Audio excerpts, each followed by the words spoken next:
Hindi magsa-stop ang ikot ng mundo just because may problema ka. Kahit ano pa yung paglulugmok mo sa problem mo, te, still, wala pa rin may pakita. The world will not wait for you to change. So you need to change, te, right now. The world will still spin, mabubuhay at mabubuhay pa rin yung mga tao, te, until the next generation, te, still pa rin, te.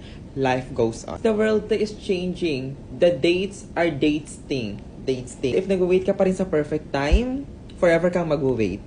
Real, te, sorry, but kailangan mo yun, te. Feel mo kasi, te, main character ka. Feel mo kasi, te, special ka. Dahil may problema ka na ganyan is merong tutulong sa'yo. Like, no, te, lahat tayo is may problema, te. Even mayayaman may problema. Literal, te, lahat ng tao sa mundo is merong problema. So, hindi ka talaga bago, hindi ka talaga special. So, wag kang feeling, te, na ikaw yung pinaka-priority here. You know what I mean? If ayaw mong baguhin yung sarili mo, te, makinamin sa'yo, te. Pakinamin sa'yo, te. If ayaw mong magbago, and then, so what, te?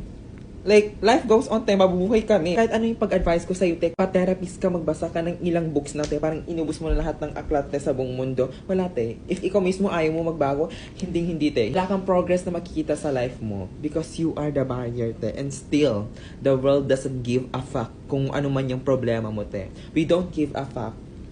As a Leo rising, I feel like the world revolves around me, but na-realize ko lang na, ay, wala palang paki ang world. Like, kahit hindi ako mag-post, kahit mag-social media detox ako, kahit hindi ako mag-shoot ng video, still pa rin. Still pa rin talaga, life goes on. Like, wala palang paki ang mundo. Because the world gives you everything, te. Pinrovide na lahat yan ng mundo. Lahat ng resources. Andyan yung phone if gusto mo maging influencer. Andyan lahat, te. Pero parang nasa sayo din if sobrang tamad mo rin talaga. If ayaw mo magtrabaho, te, then it's up to you. Really, te, it's up to you. That's the harsh reality, but the world is parang, I don't care. Like, paki ko sa'yo if may problema ka ganun, te. Yeah. Just a reminder. Not just a reminder, te, but a harsh reminder. It's all powerful mo.